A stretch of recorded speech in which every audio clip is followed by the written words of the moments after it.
अरे क्यों रे, खुद तो इतने अमीर परिवार में जाकर मौज कर रही है और हमें गरीबी में छोड़ गई है। देख तो जरा, ऊपर से लेकर नीचे तक हीरों के गहनों में लदी हुई है और इस साड़ी पर भी सोने का काम हो रहा है ना। और इन सब की सिक्योरिटी के लिए अपने साथ में इतने सारे बॉडीगार्ड भी लेकर आई है। आपने ही लालच में आकर मेरी शादी इतने बड़े घर में कराई थी और अब आपको मेरी जिंदगी से भी परेशानी हो रही है। तू पहले अपने बॉडीगार्ड से बोल कि घर से दूर जाकर खड़े हो, मुझे तुझसे कुछ बात करनी है। अपने पिता की बात सुनकर राधिका बॉडीगार्ड से दूर जाकर खड़े होने के लिए कहती है। बॉडीगार्ड के दूर हटने के बाद, तुझे शर्म नहीं आती? इतनी बड़े घर की बहू हो गई है और खाली हाथ चली आई अपने साथ ये मिठाइयाँ और कपड़े लेकर। अरे कम से कम 10-20 लाख रुपए लेकर आती तो कम से कम मेरा गुजारा चल जाता। बाबा मेरे बाल छोड़ो, मुझे दर्द हो रहा है और मैं अपने ससुराल से एक फूटी कौड़ी भी आपको नहीं दूंगी। ऐसे कैसे नहीं देगी? मैंने तेरी शादी इतने बड़े परिवार में कराई है। एक काम कर, मुझे अपने गहने दे, मैं इनको बेचकर ही पैसे ले लूंगा। इसके बाद अनिल जी राधिका को मारते हैं, जिससे राधिका के शरीर पर कई निशान उभर आते हैं। और जब अनिल जी राधिका के गहने छीनने की कोशिश कर रहे होते हैं, तभी इतनी देर में राधिका की बॉडीगार्ड्स भी घर के बाहर आ जाते हैं और राधिका के वापस जाने का समय हो जाता है। सोनू, तू मेरे साथ चल, अब तू मेरे साथ वहीं रहना, मेरा घर बहुत बड़ा है। सच दीदी, क्या मैं आपके साथ रहने चल सकता हूँ? हाँ सोनू, क्यों नहीं। अरे मुझे कहीं से भी 10 लाख रुपए का इंतजाम करके दे, वरना मैं तेरा और तेरे घर वालों का जीना मुश्किल बना दूंगा। अनिल जी की बात सुनकर राधिका घबरा जाती है, लेकिन अपने आसपास बॉडीगार्ड्स को देखकर उसे थोड़ी तसल्ली मिलती है। इसके बाद राधिका सोनू को लेकर एंटीलिया हाउस वापस आ जाती है, लेकिन उसके शरीर पर चोट के निशान देखकर। तुम्हारे शरीर पर इतने सारे निशान कैसे आ गए राधिका बेटा? मम्मी जी, वो रास्ते में मैं कुछ सामान खरीद रही थी, तभी कुछ गुंडे मिल गए थे। उस समय मैंने बॉडीगार्ड्स को भी अपने पास से हटा दिया था, लेकिन जैसे तैसे मैं उन्हें चकमा देकर आ गई। कहीं तुम मुझसे कुछ छुपा तो नहीं रही हो? क्योंकि बॉडीगार्ड के होते हुए कोई भी तुम्हारे पास तक नहीं आ सकता। मम्मी जी, मेरे घर के पास वाली दुकान पर मैं कुछ लेने के लिए गई थी अपने भाई सोनू के लिए, उसी समय ये सब हुआ। राधिका की बात सुनकर नीता जी उस पर विश्वास कर लेती हैं और उसके सिक्योरिटी के लिए बॉडीगार्ड्स और बढ़ा देती हैं। इसी तरह कुछ दिन और बीत जाते हैं। एक दिन शहर के मंत्री के यहाँ से पार्टी का इनविटेशन आता है। आज मंत्री साहब के घर हम सभी को पार्टी में जाना है, सभी लोग तैयार हो जाना और हमारे 150 बॉडीगार्ड्स भी हमारे साथ जाएंगे। जी हाँ, ठीक है। राधिका, आज तुम अपनी चांदी के वर्क वाली साड़ी पहनना और कुछ डायमंड के सेट मैं तुम्हारे कमरे में रखवा दूंगी, वही पहन कर चलना। तुम नई बहू हो हमारे घर की, तो हमारे घर की शान कम नहीं होनी चाहिए। हाँ भाभी, मैंने अपनी मेकअप आर्टिस्ट भी बुला ली है, वो आपको पार्टी के लिए रेडी कर देगी। लेकिन इन सब की क्या जरूरत है, मैं खुद ही तैयार हो जाती। राधिका, आप समझो, तुम हमारे घर की बहू हो और तुम्हें हमारे जैसा दिखना होगा। केवल पार्टी में नहीं बल्कि नॉर्मली भी तुम्हें अच्छे कपड़े और गहने पहनकर तैयार रहना होगा। जिठानी की बात सुनकर राधिका हैरान होती है, लेकिन उसके मन में कहीं न कहीं उसके पिता की बातें चल रही थी। और पार्टी के दौरान, वाह नीता जी, आपका ये रूबी सेट तो बहुत शानदार लग रहा है। यस, ये मैंने स्पेशली अपने ज्वेलर्स से डिजाइन करवाया है। लेकिन मुकेश जी, इतने सारे बॉडीगार्ड्स लाने की क्या जरूरत थी? हमारे पास पुलिस की सिक्योरिटी है। ये 70 बॉडीगार्ड्स मेरे परिवार की सिक्योरिटी के लिए है, मैं तो आधे ही लेकर आया हूँ, आधे तो हमारे घर की सिक्योरिटी के लिए तैनात है। इस तरह सब लोग पार्टी में एंजॉय कर रहे थे। दूसरी तरफ एंटीलिया हाउस के बाहर अनिल जी घर में घुसने की कोशिश करते हैं, लेकिन बॉडीगार्ड्स के सिक्योरिटी को देखकर वो नाकाम हो जाते हैं। तभी वो देखते हैं कि कई सारी गाड़ियों में परिवार के सभी लोग पार्टी से आ रहे होते हैं और उनकी बेटी राधिका हीरो के गहनों से लदी हुई थी। खुद तो इतने गहने पहनकर घूम रही है और मैं यहाँ पर कर्जदार से परेशान हूँ, इसको तो मैं छोड़ूंगा नहीं। थके हुए सभी लोग अपने अपने फ्लोर पर चले जाते हैं। तभी राधिका अपने कपड़े चेंज कर रही होती है और उसके फोन पर उसके पिता का फोन आता है। राधिका की बच्ची, और महंगे कपड़े पहनकर तू अपने घर में घूम रही है, लेकिन तेरा बाप यहाँ कर्जदारों से बचता फिर रहा है, तुझे शर्म नहीं आती? चुपचाप मुझे कहीं से भी 10 लाख रुपए ला कर दे, वरना मैं तुझे छोड़ूंगा नहीं। लेकिन पापा, मेरे पास 10 लाख रुपए नहीं है, मैं आपको कहाँ से ला कर दूंगी? लेकिन 10 करोड़ के गहने तो पहने हुए हैं, चल चुपचाप से कल लाकर मुझे अपने गहने देकर जाना। लेकिन आपको कैसे पता? कहीं आप मेरे घर के आसपास तो नहीं? आपने मेरा पीछा किया। हाँ, मैं तेरे एंटीलिया हाउस के बाहर ही हूँ। तेरा चमचमाता हुआ घर और इतने सारे फ्लोर्स देखकर मुझे समझ ही आ गया कि तुम्हारे पास पैसों की कोई कमी नहीं है। अरे तेरे बॉडीगार्ड के चक्कर में मैं घर में अंदर नहीं आ सकता, अब तू घर के बाहर आएगी? अगर मेरे पिता ने घर के अंदर जाकर कोई नाटक किया या फिर शराब के नशे में मेरे ससुराल वालों की बेइज्जती की तो कहीं ये लोग मुझे घर से बाहर ना निकाल दे, इसी डर की वजह से। बाबा, आप घर के अंदर मत आना, मैं खुद आपके पास आकर आपको पैसे दे जाऊंगी। बहुत बढ़िया, चल चुपचाप से घर आ जाना। अगले दिन सुबह सुबह राधिका अपने कुछ गहने समेटती है और अपनी सास के पास आकर रहती है। मम्मी जी, मुझे बाबा को देखने जाना है, उनकी तबीयत खराब है। ठीक है, तुम्हारे साथ इस बार 40 बॉडीगार्ड्स जाएंगे तुम्हारी सेफ्टी के लिए। लेकिन मम्मी जी, मेरे पापा बहुत गरीब हैं और इतने सारे बॉडीगार्ड्स देखकर उन्हें वहाँ पर शर्मिंदगी महसूस होती है, इसीलिए अगर आप परमिशन दे तो मैं बिना बॉडीगार्ड के ही जाऊं। ठीक है, तुम चली जाओ। ऐसा कहकर राधिका गाड़ी में बैठकर अपने गहने चुपचाप लेकर अपने मायके पहुंचती है, लेकिन नीता जी पीछे से कुछ बॉडीगार्ड्स को उसकी रखवाली के लिए भेज देती हैं। अपने मायके पहुंचकर राधिका गहने निकालती है और अपने पिता को देकर कहती है, आज आपने मुझे मेरे घर में चोरी करने के लिए मजबूर कर दिया, ये लीजिए गहने। अरे वाह, बहुत बढ़िया, तूने तो मेरा काम आसान कर दिया। अब इन गहनों को बेचकर मैं जुए में हारे हुए सारे पैसे चुका दूंगा।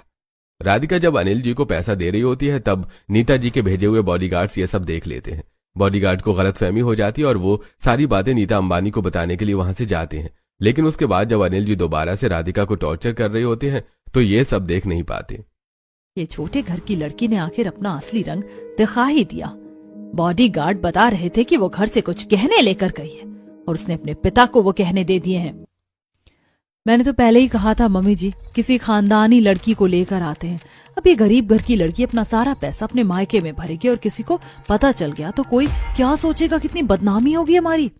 मैं तो राधिका के बारे में कितना अच्छा सोचती थी, लेकिन उसने आज मेरा सर अपने बॉडीगार्ड के सामने ही झुका दिया। देखो नीता, आज के बाद इस लड़की के पास कोई भी गहने और पैसे नहीं रहने चाहिए और परिवार के सभी लोग इससे कम से कम मतलब रखो। इसके बाद जब राधिका अपने ससुराल लौट रही होती है तो रास्ते में उसकी गाड़ी पर हमला होता है और हमलावर गाड़ी का कांच तोड़ देते हैं, जिसे देखकर राधिका डर जाती है, लेकिन घर आकर किसी को इस बारे में नहीं बताती। लेकिन उसके घर लौटने के बाद, राधिका, आपने सारे गहने और पैसे मेरे पास रखवा दो, कहीं सबको पता तो नहीं चल गया। जी ठीक है मम्मी जी। राधिका से उसके सारे गहने और पैसे ले लिए जाते हैं और परिवार के सभी लोगों से बिल्कुल बात करना बंद कर देते हैं। सभी लोग घूमने फिरने जाते हैं, मूवी, पिकनिक, आउटिंग सब करते हैं। गेम्स वाले फ्लोर पर गेम खेलते हैं। पूजा के समय आरती के टाइम भी उसे नहीं बुलाया जाता। ये सब देखकर राधिका को हैरानी होती है। तभी वो अपनी नंद के पास जाती है। दीदी, मुझसे कोई गलती हुई है क्या, जो कोई भी मुझसे बात नहीं कर रहा है? देखो भाभी, आपसे कोई गलती नहीं हुई है, लेकिन पिछली बार जब आप अपने मायके गई थी तब मम्मी ने आपके पीछे कई सारे बॉडीगार्ड्स भेजे थे आपकी सिक्योरिटी के लिए, और उन्हीं बॉडीगार्ड्स ने बताया कि आप अपने पापा को हमारे घर से गहने वगैरह देकर आई हो। उसी की वजह से सबको लगता है कि कहीं आप भी लालची लड़कियों में से तो नहीं हो। ईशा की बात सुनकर राधिका के पैरों तले जमीन खिसक जाती है कि कहीं उसके पिता के लालच के बारे में सभी को पता तो नहीं चल गया। इसके बाद वो अपनी सास के पास जाती है। मम्मी जी, मुझे माफ कर दीजिए। दरअसल मेरे पिता बहुत लालची हैं और वो मुझे टॉर्चर कर रहे थे, इसी वजह से मुझे उन्हें गहने देने पड़े, वरना वो यहाँ पर आकर बेकार में तमाशा करते और हम सबकी बेइज्जती होती। तो तुमने हमें यह सब पहले क्यों नहीं बताया? तुम्हें पता है ना, इस देश के सबसे अमीर परिवारों में से हम एक हैं और शहर में हमारी बहुत इज्जत है। अगर तुम हमें एक बार बता देती तो तुम्हारे पिता को सबक सिखाना हमारा काम था। मुझे माफ कर दीजिए पापा जी, मैं डर गई थी कहीं मेरे पिता अपनी गंदी आदतों की वजह से हमारी बदनामी ना कर दे। अब तुम चिंता मत करो, तुम्हें डरने की कोई जरूरत नहीं है और आगे से ये सब नहीं होना चाहिए। बाकी तुम्हारे पिता को हम देख लेंगे। इसके बाद मुकेश जी राधिका के पिता को अपने घर बुलाते हैं। अरे आज तो इसके घर से खुद से बुलावा आया है, आज तो बहुत सारे पैसे ऐड कर लाऊंगा। अनिल जी राधिका के आलीशान ससुराल पहुंचते हैं और घर की चमक और उसका चमचमाता 150 बॉडीगार्ड्स वाला ससुराल देखकर हैरान रह जाते हैं। अरे हद कर देते हैं आप अनिल जी, आपको शर्म नहीं आती? एक तो शादी के समय आपने अपनी बेटी की शादी करने के लिए हमसे 10 लाख रुपए मांगे, हमने दिए, लेकिन उसके बाद भी आपने हमारी बहू को टॉर्चर किया, उसके गहने छीनने की कोशिश की और उसे अपने ही घर में चोरी करवाई। आज के बाद अगर आपने कुछ ऐसा किया तो मैं आपको पुलिस के हवाले कर दूंगा, क्योंकि आप मेरी बहू के पिता हैं, इसीलिए मैं आपको छोड़ रहा हूँ। मुकेश जी की बात सुनकर अनिल जी घबरा जाते हैं और उस समय चुपचाप एंटीलिया हाउस से बाहर आ जाते हैं, लेकिन उनके दिमाग में कुछ और खिचड़ी पक रही होती है। इसके बाद राधिका अपनी जेठ जिठानी, नंद नंदोई, भांजे भांजी और सास ससुर के साथ घूमने फिरने के लिए जाती हैं। उसके पास महंगे गहने, महंगा पर्स, कपड़े और लाइफस्टाइल का सब कुछ सामान होता है, लेकिन उसका पिता हर समय उस पर नजर रखता है। एक बार राधिका अपने परिवार के साथ बाहर पिकनिक के लिए जाती है और उसके हाथ में बहुत महंगा डायमंड का पर्स होता है। यहाँ मेरा पर्स खाली पड़ा है, और ये लड़की अपने हाथ में डायमंड का पर्स लेकर घूम रही है। इसको तो जरा सी भी शर्म नहीं आ रही। इसका पिता किस हालत में घूम रहा है, इसको तो मैं अभी छोड़ूंगा नहीं। ये सोचकर अनिल लगातार उसका पीछा करते रहते हैं। कुछ दिन बाद राधिका की प्रेगनेंसी की न्यूज मिलती है। हमारी फैमिली में ये प्रथा है कि सभी के ट्विंस बच्चे होते हैं और राधिका के भी ट्विंस बेबी हैं। सुनाया आपने मम्मी पापा, हमारे इस चमचमाते 150 बॉडीगार्ड्स वाले घर में 2 नए मेहमान और आने वाले हैं। हाँ अमन, ईशा सभी के ट्विंस हैं और अब अनंत के भी होंगे। मामी मुझे एक भाई और एक बहन चाहिए। बधाई हो राधिका बेटा, तुमने हमें बहुत बड़ी खुशी दी है। अब पूरे 9 महीने तक तुम घर से बिल्कुल बाहर नहीं जाओगी। अगर घर से बाहर जाओगी तो तुम्हारे साथ हमारे 150 बॉडीगार्ड्स जाएंगे और परिवार का कोई ना कोई सदस्य जाएगा। हाँ दोती है, हर समय ये बॉडीगार्ड साथ में जाएंगे तो मेरी पर्सनल लाइफ का क्या होगा। राधिका एक बार डॉक्टर से चेकअप कराने के लिए जाती है और 150 बॉडीगार्ड्स उसके साथ जाते हैं। आप थोड़ी सी बात समझिए, इतने सारे बॉडीगार्ड्स मेरे साथ जाते हैं तो मुझे बहुत ही अजीब सा लगता है। देखो राधिका, ये सब तुम्हारी भलाई के लिए ही है। अगर तुम पर कोई हमला हो गया तो फिर हम क्या करेंगे। अब तो तुम हमारे परिवार को वारिस देने वाली हो। हाँ, मेरी पर्सनल लाइफ का क्या है। मैं कुछ समय भी अकेले नहीं रह सकती। हर समय ये 150 बॉडीगार्ड्स मेरे आगे पीछे घूमते रहते हैं। लेकिन फिर राधिका को अपने ऊपर हुआ वो हमला याद आता है और वो सोचती है, अगर मेरे ऊपर अब कोई हमला हुआ तो मेरे बच्चे की जान खतरे में आ सकती है। सब मेरी भलाई के लिए ही कह रहे हैं और मैं अपने ही पिता से खतरे में हूँ। इसी तरह कुछ दिन बीत जाते हैं और राधिका को 9वां महीना चल रहा होता है। इस समय मुकेश जी के परिवार में उनके बड़े भाई की मौत हो जाती है। लेकिन राधिका को डॉक्टर के पास चेकअप कराने के लिए जाना होता है। तब नीता जी राधिका से कहती हैं, राधिका बेटा एक काम करो, तुम हमारे बॉडीगार्ड्स के साथ डॉक्टर के पास चेकअप कराने के लिए चली जाओ। ये बॉडीगार्ड्स तुम्हारा पूरा ख्याल रखेंगे और कोई भी समस्या होगी तो तुम्हारे आसपास खड़े होंगे। ठीक है मम्मी जी, जैसा आपको सही लगे। राधिका अब तुम बहुत ही संभल कर रहना होगा। मैं कुछ दवाइयां और इंजेक्शन दे रही हूँ, इन्हें लगवा लो और बहुत संभाल कर रहना, क्योंकि तुम्हारे ट्विंस बेबी है तो हमें सिजेरियन ही करना होगा। अब डिलीवरी डेट में ज्यादा वक्त नहीं है। ठीक है डॉक्टर, मैं बिल्कुल संभाल कर चलूंगी और मेरे साथ मेरे चमचमाते ससुराल के 150 बॉडीगार्ड भी तो है मेरी देखभाल करने के लिए। इसके बाद राधिका एक बॉडीगार्ड को दवाइयां देने के लिए भेजती है और खुद मेडिकल रूम में जाकर लेट जाती है। लेकिन वहीं पर उसके पिता मौका देखकर कंपाउंडर की ड्रेस पहनकर उसके पास आकर खड़े हो जाते हैं।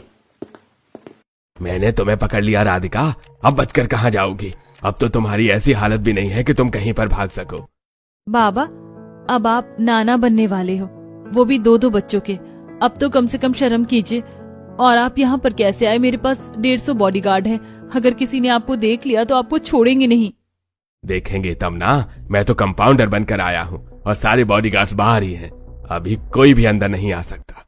पिताजी आप यहाँ से चले जाइए वरना बहुत बुरा हो जाएगा।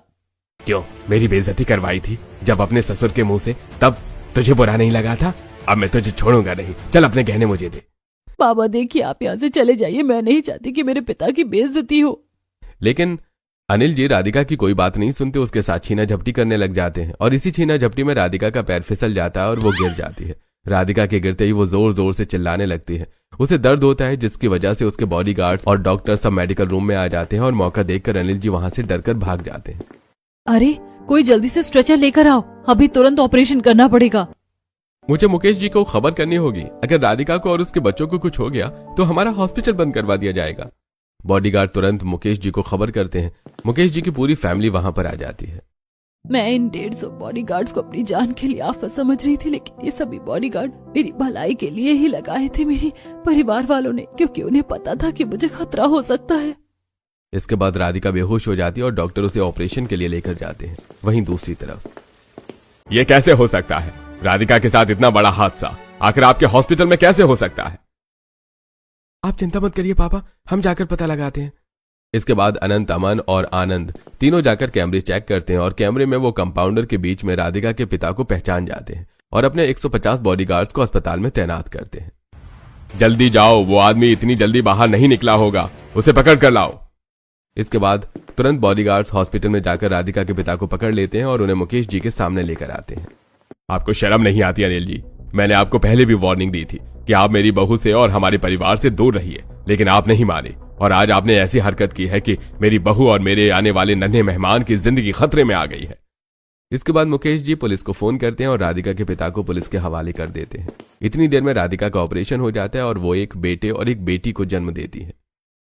बधाई हो अनंत, पूरे हॉस्पिटल में मिठाई बंटवाओ, आज हम फिर से दादा बने हैं। मुझे माफ कर दीजिए, मेरे पिता की वजह से आज हमारे बच्चों को खतरा था और जिन बॉडीगार्ड्स को अपने लिए आफत समझती थी, आज वही बॉडीगार्ड्स मेरी जिंदगी के रक्षक बने हैं। बेटा तुम रो मत, जल्दी से डॉक्टर तुम्हें डिस्चार्ज कर देंगे और फिर हम घर चलेंगे। मेरे पिता ने कभी मेरी रक्षा नहीं की, लेकिन मेरा चमचमाता 150 बॉडीगार्ड्स वाला ससुराल मेरे लिए सब सुरक्षित जगह है। आओ राधिका, हमारे नन्हे बच्चों के साथ तुम्हारा स्वागत है। रुको, पहले मैं सबकी नजर उतारूंगी। अब से हर समय हमारे 150 बॉडीगार्ड्स हमारे घर के बच्चों की सेफ्टी में रहेंगे। और पापा, हमारे एंटीलिया की सेफ्टी?